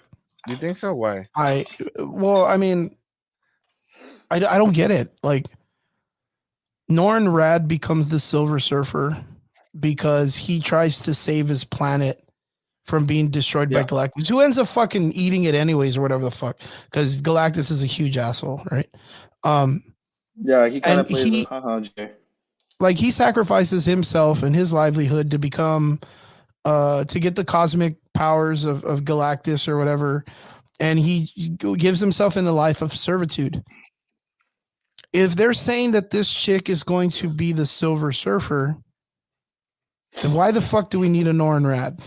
Like, then that means she's going to sacrifice herself to save the planet, and then maybe she dies, and then he takes up the helm, which cheapens the sacrifice of Norrin Rad.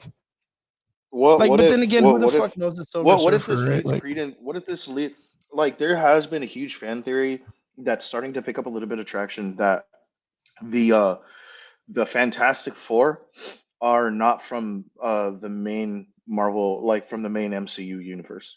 They're from the Well, main they're timeline. not. They're in the movie universe, right? Yeah, Oh, that's what you're I mean. talking Like about the main the way it MCU. was for like the Doctor Strange universe kind of thing with the Illuminati guys. Kind of, yeah. Oh, okay, so you mean it more like that?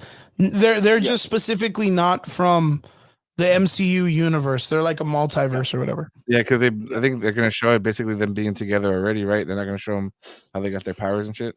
Who the Yeah. fuck knows, dude? But more on that, dude. Like more on that. Because people have been constantly asking exact same thing. Like when it comes to X-Men, where the fuck have they been the whole time?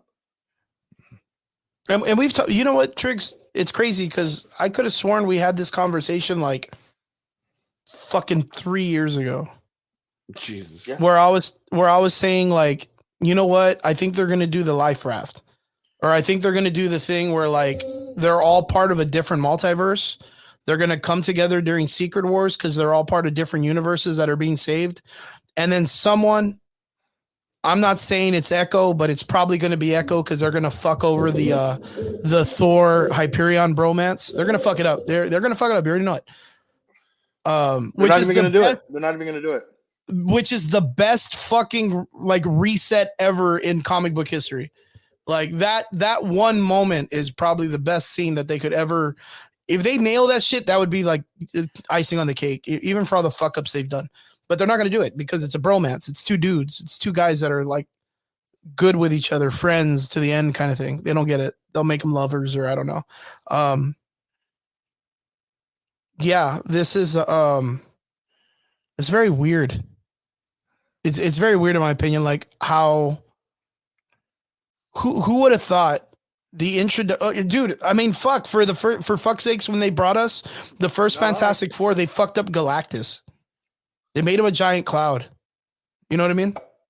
They made him a giant cloud and everyone was pissed off and they nailed the fuck out of the Silver Surfer.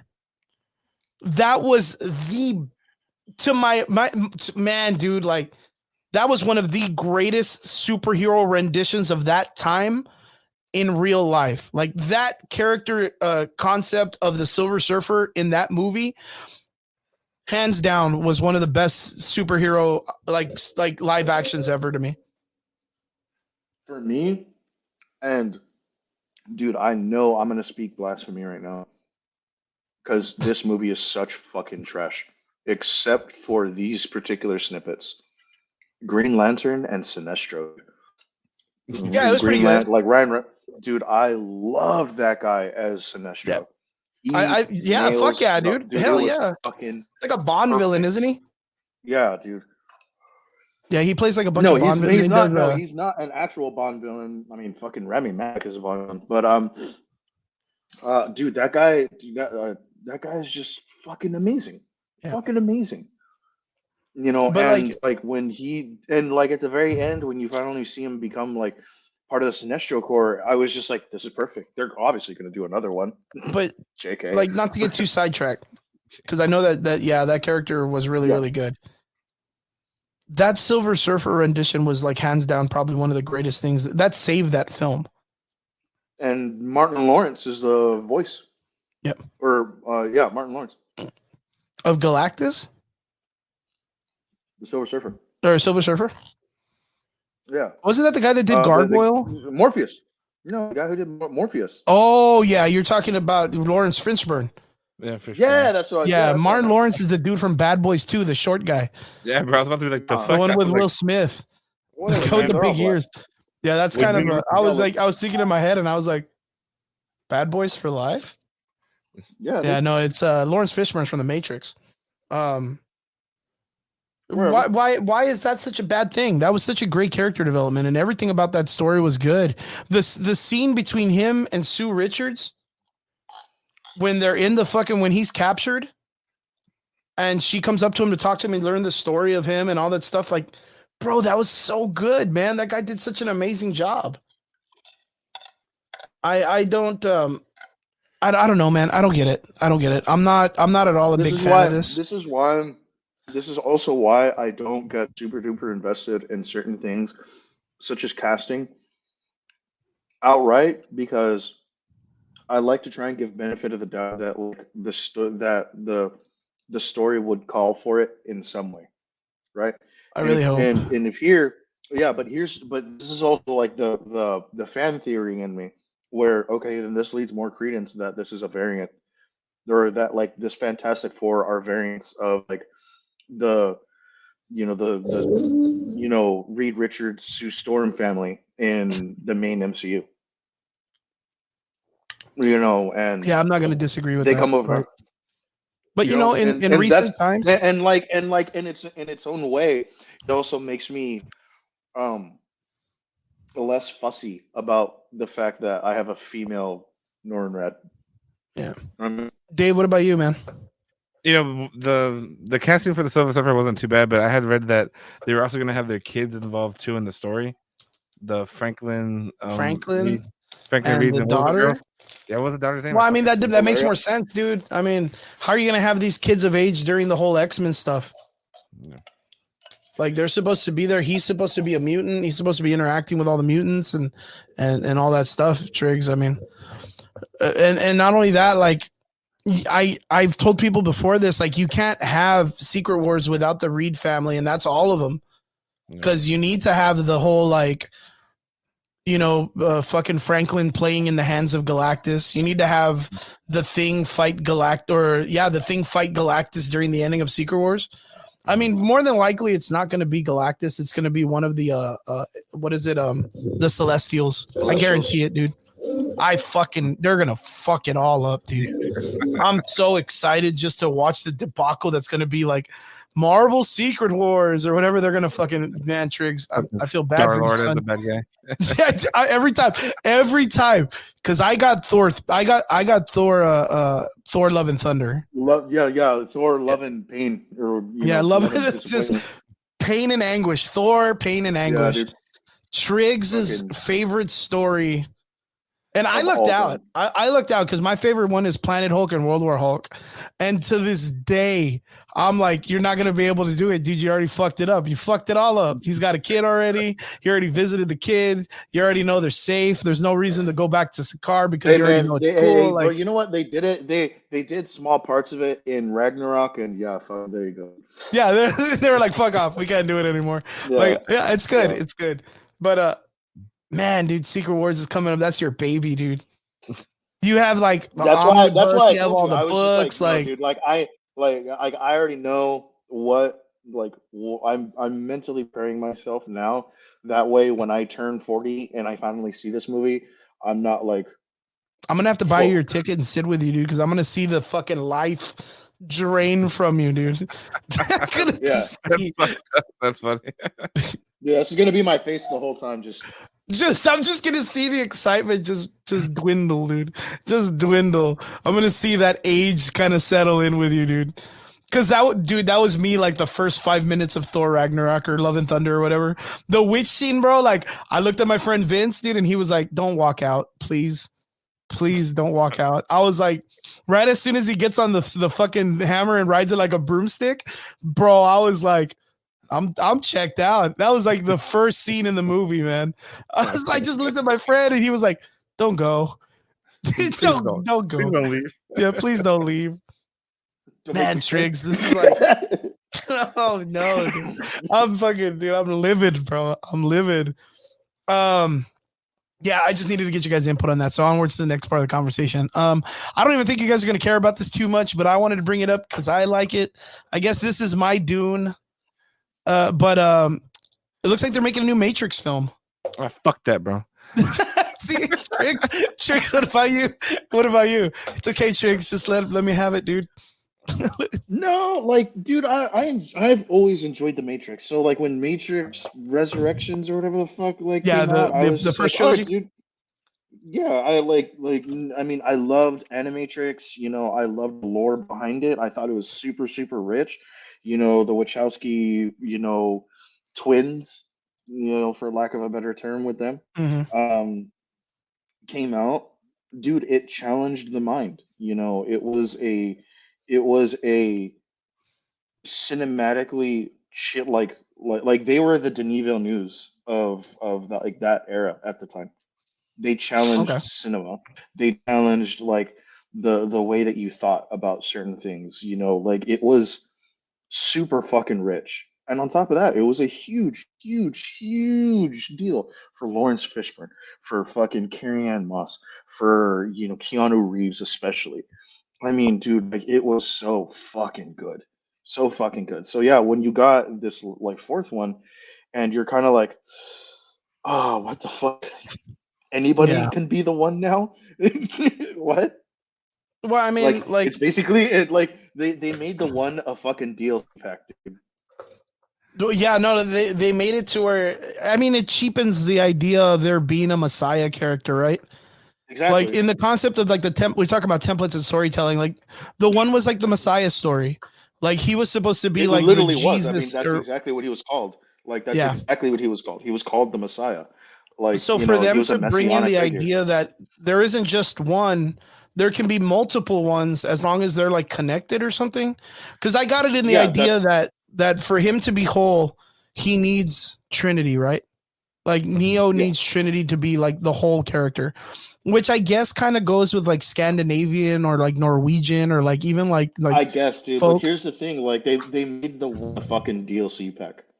That's Wait, what say that again. fucking cheapened it. They made the one a DLC pack. It's a pay to win. They put a Yeah, pay to win situation. They gave Trinity the pay to win package and shit. yeah, dude. That's fucking funny though. That's really good. I like the DLC idea.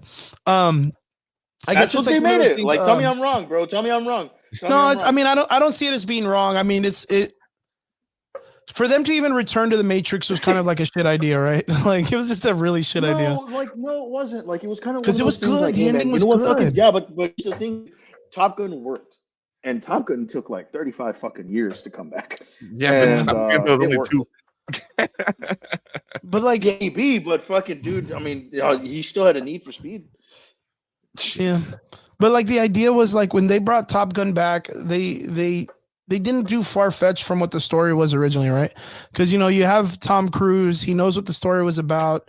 He was practically a writer of the original series. Like he knows exactly what he wants. The Wachowskis or whatever, like when they returned, they didn't return like because they It was wanted only to. one. No, it was Yeah, only well, one I of know. them that The thing returned. is well, whichever. No, because the other one was still there with them as like they produced and wrote, and they kind of like bounced ideas off of each other's. And, no, it was really just but only one I, came back like, to actually be a part of the Yeah. production. But Yeah. they didn't want to come back. Like they didn't even want to return to the story. The what is it? Warner Brothers was like, "Yo, we need a new Matrix movie," and they were like, "But why?" Like we already did it. It was good. It was a trilogy. And they're like, "But there's money to make. Everybody's returning back to these original IPs. We could totally do it." And I mean, Keanu Reeves ain't gonna say no. I mean, the dude likes to work. From what I heard, Warner Brothers actually asked, like, "Hey, did you guys ever continue the story? Like, did you like give like play Neo around with his the idea or end?" something. Like, yeah, and like they were like, "Yeah, like we'd always kind of like thought about like doing this or doing that, or like maybe continuing things this way." And they were like, "Cool. What if we made it a movie?" And Yeah, they were like, like, "Good, print it. hold on, like, hold on, Print it." chill out. Wait, Like, it's not even written out. Yeah, I was just saying. I They just were wrote that on like a napkin at thinking Denny's about one it. day. Yeah, Goddamn. yeah, exactly, dude. And I was high. And I was No, high as like fuck on that's shrooms and shit. yeah. And they were like, "Cool, send us a screenplay. We're doing it." Yeah. We're filming next Yeah. week. We're filming next week. Exactly. They were like, "Fuck it, Yeah. Trinity's got the DLC pack." Yeah, It's and actually fucking- Fortnite, and Neo- dude. Yeah, and Neo actually doesn't remember anything. So, yeah. Yeah, and he works at Burger King, like that chick in the fucking Loki show. Yeah, fuck him. So, okay, so what do we know about the new Matrix upcoming film? The upcoming Matrix film would be written and directed by Oscar nominee Drew Goddard, who's known for directing the 2011 film The Cabin in the Woods and co-writing Matt Damon's 2015 film The Martian. Hey, that's pretty good. Cabin in the Woods, wah. The Martian, though, wah. All right, not too bad. Goddard will produce the new movie Matrix with his textile partner Sarah Esberg, Lana Wachowski, who with Lily Wachowski have been the driving forces behind the Matrix franchise, will act as the executive producers. Since the film is still in the early productions, there's no real details about the story. However, Ehrman said Drew came into Warner Brothers with a new idea that we all believe would be an incredible way to continue the Matrix world by both honoring what Lana and Lily began 25 years ago and offering a unique perspective based on his own love of the series and characters. Cool. I mean, it's so open-ended now. Like, I mean, you know, they ended with the world having two new gods. Yeah, I'm telling you, dude, it's a fucking DLC. Like, yeah. I mean, I wasn't that disappointed with the last film, right? I think it went really well. I think they touched base on some really important things, but I think the biggest problem was kind of like what you said, where it them to add Trinity to having this power just like Neo. I kind of feel like it was like a cheapening of the deal.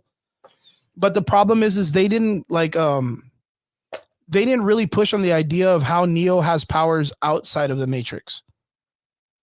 I don't know if you remember the original trilogy, but like Neo was able to stop the Sentinels with his hands in the tunnel one time. They never really kind of like spoke upon that. That was a very interesting. That almost gave the idea or the Congress that Neo had powers outside. Like he was a superhero. Like he had superpowers also outside. Does that mean Trinity's going to have them? Does that mean in some way human beings connected as batteries all these years like gave us some kind of like technotherapy or something that can control robots too? I don't know. Fucking X-Men, bro. I've always believed that the Matrix is that's a what very I'm saying, dude. It's world. It's a fucking DLC pack now. Yeah.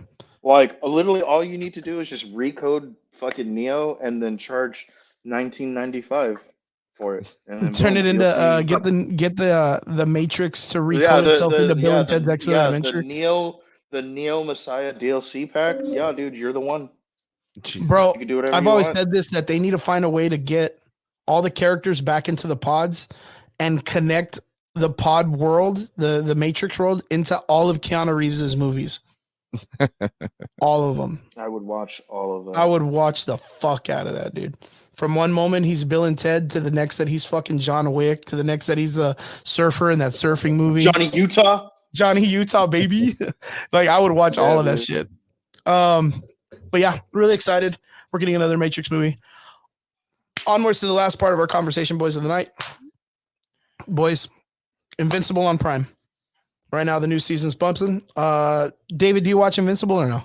I haven't seen the second season, just the first one. Okay, but you're kind of, you know what Invincible is then. Bro. Hi, my Shit, man. bro. That's Triggs, we're 8 episodes into the new season. David, we're 8 episodes into the new season. That's a lot of information in 8 episodes. If you know how the Invincible show runs, 9 episodes is actually, you know what? Before we get to this, guys, I wanted to bring up this. What's his name? The season's over. But I thought it was over because they fired what's his name. Yeah, the season's over, brother. Season 2 is over. What do you mean? Season 2 is over. So from what I understood, season it was finale. already over, bro.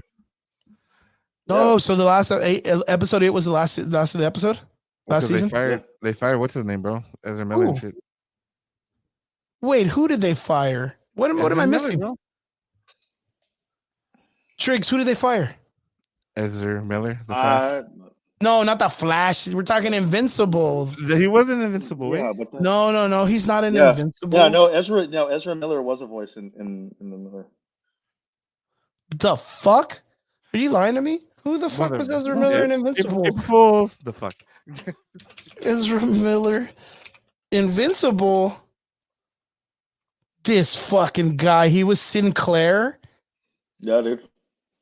Yeah, that's about right. This fucking dude's a fucking psychopath. So Sinclair would be the guy, just fucking kidnapping people, turning them into robots and shit. Checks out. Yeah, typecasting. We need someone with experience, I guess. Fucking thank God they got rid of that guy. Wow, I didn't know that. I never get the opportunity to look at the cast, but man, dude, the cast is so fucking baller, dude. Boy, man, everybody's on this goddamn show. Stacked. Dude, the fucking cast for Invincible is stacked, dude. Dang, that's crazy. All right, I'm fucking digressing. Ezra is a voice. No. Yeah, I'm straight up. I'm not even lying. Was a voice. But before we go on, guys, there was a passing in the Gen V cast. Chance Perdomo. We didn't get to really talk about it last week because we all, we took Easter off, but man, what a fucking sad day, dude, in Hollywood, man. Chance Perdomo was a character. He was in another show. I wasn't introduced to him there. I was introduced in Gen V. The Chilling Adventures of Sabrina. Sabrina, right? Which, and from what I understood, that was like his breakout role. Fuck, dude, man, this guy was good, man. Yeah, no, he had a very promising career ahead of him. Yeah, David, are you familiar with this guy?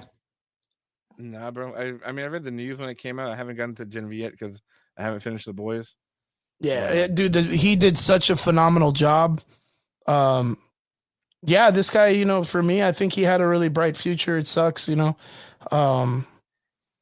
at 27 of a motorcycle accident. Our heart goes out to this dude, and sucks, man. But yeah, I wanted to touch base on that. We totally didn't get to have a moment for him and talk about him and stuff like that. And with us, we usually do when it comes to the comic book world. Yeah, we even had like a whole discussion about Chadwick Boseman when he passed away. So just sad to see. Sad to see. But okay, let's go back. Invincible, boys. So Triggs, you're the man of the hour. Too Sweet to Be Sour. You've already seen season 2. You're caught up with me. How do you feel about season 2? And why are you sweating when they brought in Anissa? Dude, because so for the people who don't know, Anissa is easily the most controversial character in the entire show or in the entire comic book, and that is me putting it very, very lightly. Anissa, the Rick Kirkman made the very, very bold choice to have Anissa violate Mark later on in the series, and it is the first time that it was shown on comic. And for some people, it's gonna be a little bit triggering. Death by Snoo, baby. And yeah, dude, Death by Snoo. I mean, she did it literally just to procreate. But I mean, she violated Mark, and Mark, and this is gonna be happening soon. Soon. David, are you familiar with this part of the story of Invincible? I'm not, bro, but now I will be. Yeah, in the He's comic like, book, he's like, jeez, wait, dude. so you're, yeah. So this girl is a fucking hoss, dude. Like when it comes to female Viltrumites, this woman's the truth, dude. She Yeah, makes that long-haired chick look like a huge bitch. yeah. That makes her Look, look I like mean, a look, fucking watch. scrub. There's a part in the episode that pops off where it's the first time that she's introduced to his character, and she tells him straight up, like, "Yo, dude, like I could beat the fuck out of you, dude. Like your dad ain't got shit on me right now." And Mark at the time, he's pretty goddamn strong, and this chick just Goku's the fuck out of him, dude. Dude, Like that's not the even a easiest fucking way I'm gonna explain it. not even a dude. Straight jobs this fucking guy, dude.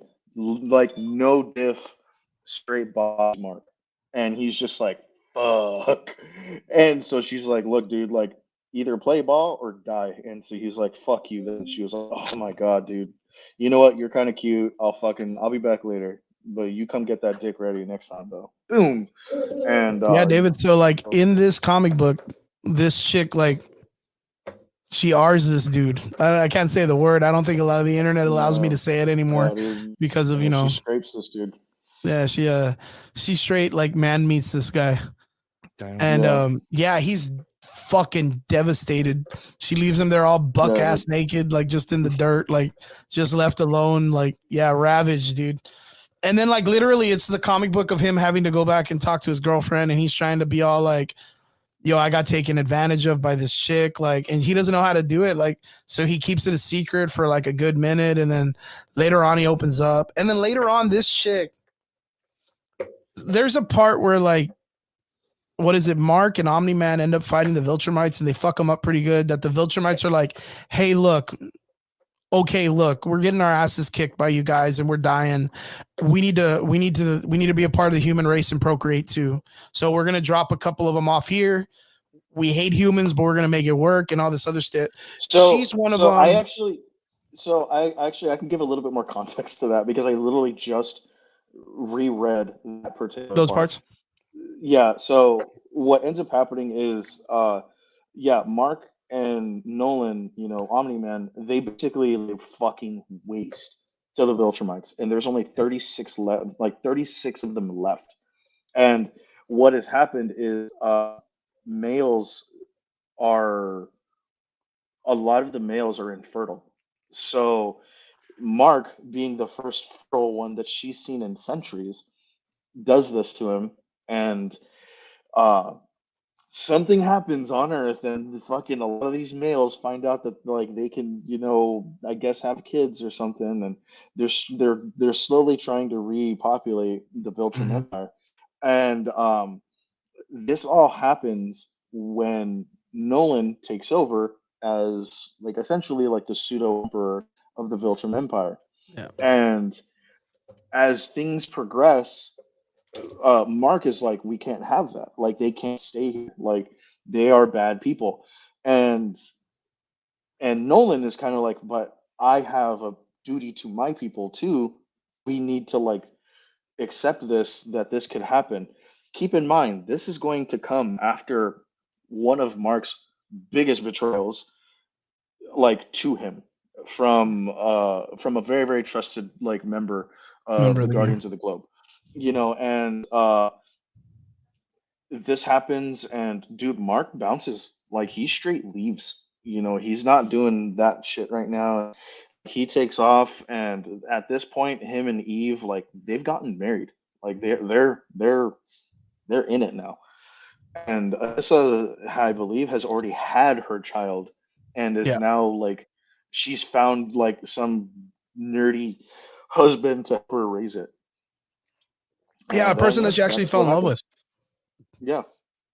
Yeah, like she actually, and that's because they're people, they don't like humans. They fucking think they're pathetic. And she ends up kind of like, falling for one of them actually. And in that Yep. process, she kind of like, I guess, finds a new leaf in life. Like she's kind of like learning to be more humble and learning to be more, but she has like a bastard child with Mark, and Mark, like at the very beginning, he hates the fuck out of that kid. Like he treats Dude, that kid like shit. it's so fucking sad because at the very end of the comic, they actually have a sit down, and dude, this kid beats the fuck out of Mark. Yeah. and like, or tries to, and he's just like, "Why do you love me?" And I'm just like, "Bro, Yeah, all it's you it's a do." it's a very like trauma-esque series, dude. And Yeah, dude, and it'll fuck with yeah, the you. second Like season if does you're, dude, not fucking it does not disappoint, yeah, guys. It does not no, disappoint. The dude, second season is really good. it don't miss. It don't miss. You Don't know, miss. like, dude, I'm about it.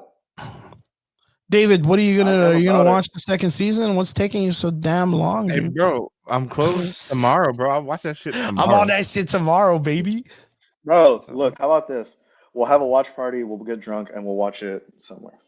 And we'll all cry and have daddy issues, dude. Yeah. Just like Mark. that's fucking Yeah, funny. but yeah, Invincible season 2 is it's really good. And Very it's almost I'm very actually super true to the glad damn because series, man. Yo, did you yeah. like the Fortnite Easter egg? Did you get the Yes, Fortnite Easter dude. egg? Yeah, I Did you did get it or actually. no? At the fucking so David, there's this really Oh cool yeah, the Easter gun. egg for Fortnite at the ending of he's fighting a certain character and he's going through like different multiverses and shit. Mhm. And at the Yeah. very end, right when he's about to like, when he's trying to get closer to the climax of the battle or the ending of it, he comes out of a portal and he has like one of the sniper rifles and skins from Fortnite and he hits him. And that's because I want to say like a month and a half ago or 2 months ago is when they released the Invincible skins Yeah, in DLC. Fortnite. So like I thought it was really cool because there were certain parts of this comic book copywriting wise that they cannot do, which was like they brought in the what is it, Agent Spider, where Yeah, there's an agents entire or comic book that's yeah, actually they put Spider-Man in and Invincible yeah.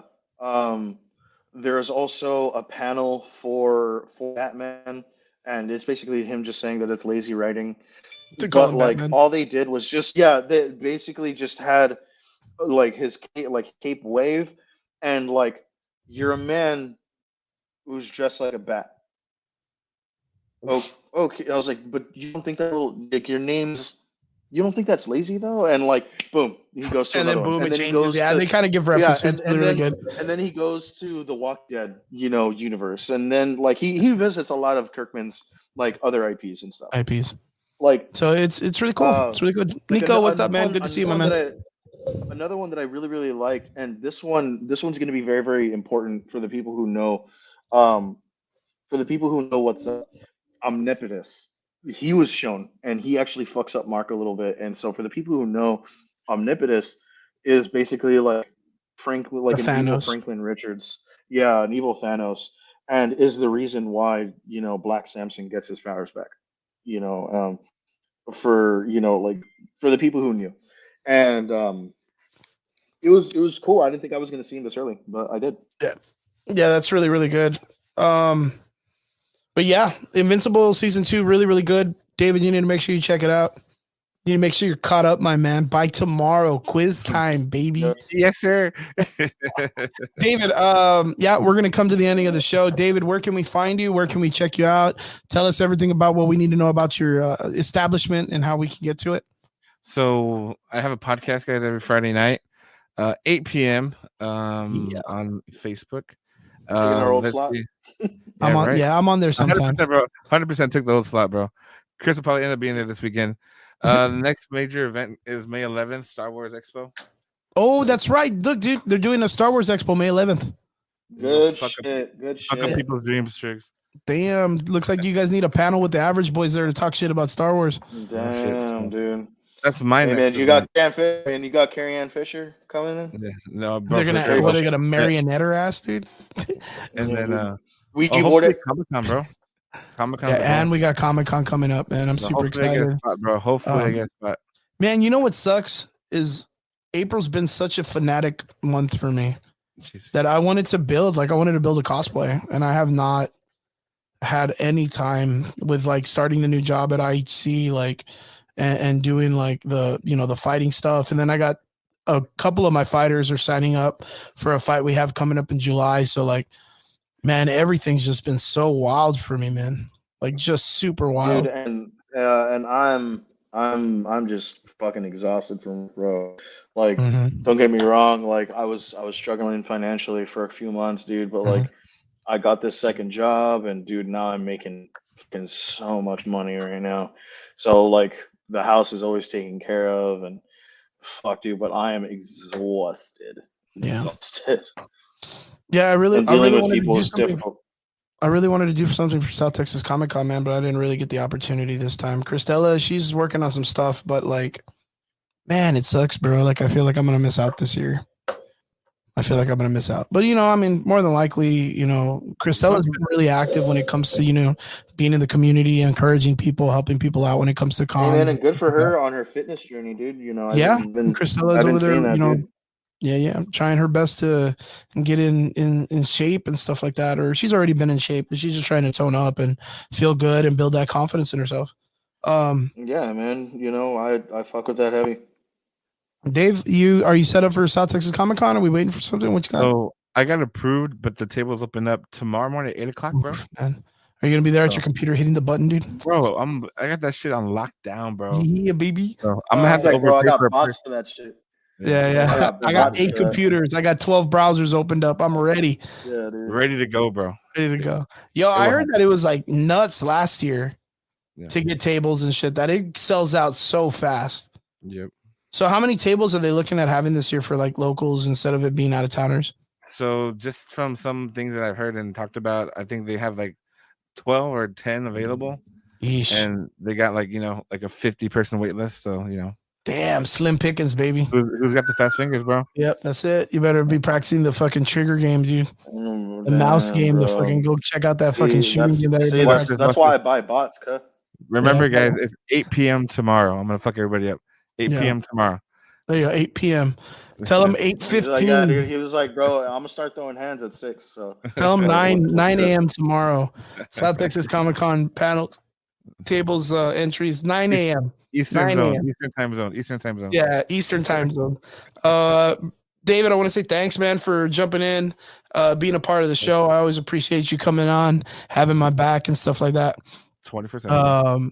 Don't forget, guys, Adam Collections. Don't forget to check them out on Facebook, and don't forget to tune in Friday nights 8 o'clock or 8:30. What'd you say? 8 o'clock, bro. 8 o'clock. Nobody ever does 30s, right? Nobody does 30s for podcasts? Because it sounds awkward when you say 30s, bro. Yeah, that's kind of weird. But 8 o'clock p.m. PM, not AM. For the podcast. Make sure you guys tune in. In la media. Triggs, always a pleasure having you. Brian's out there somewhere in the world watching some wrestling, watching a bunch of oiled up dudes have fun with each other. Yeah, watching a bunch of oiled up dudes wrestle and get mad into each other and rub each other in oils and shit. Shout outs to him. I hope he's having a fucking fantastic time. Keep him warm. I heard it was a cold night or super windy or some shit like that over there. So Brian, I hope you're safe. Everybody that's out there that stayed with us this entire time, I want to say we appreciate you guys for always coming on with us every Sunday night. To all our extraordinary listeners, we appreciate every one of you. Don't forget to like, share, and subscribe. Don't forget to check out our Spotify, our iTunes, our Google Podcast place, anywhere that you look for your podcast needs. Don't forget to check it out. And guys, don't forget, next week, Bare Knuckle Championships, Florida. I'm going to be out there. I'm going to be there with my boy, Eric Lozano. And hope you guys have a great weekend. We appreciate you. And we'll see you guys again here next week, next Sunday on the Average Boys Podcast. Peace.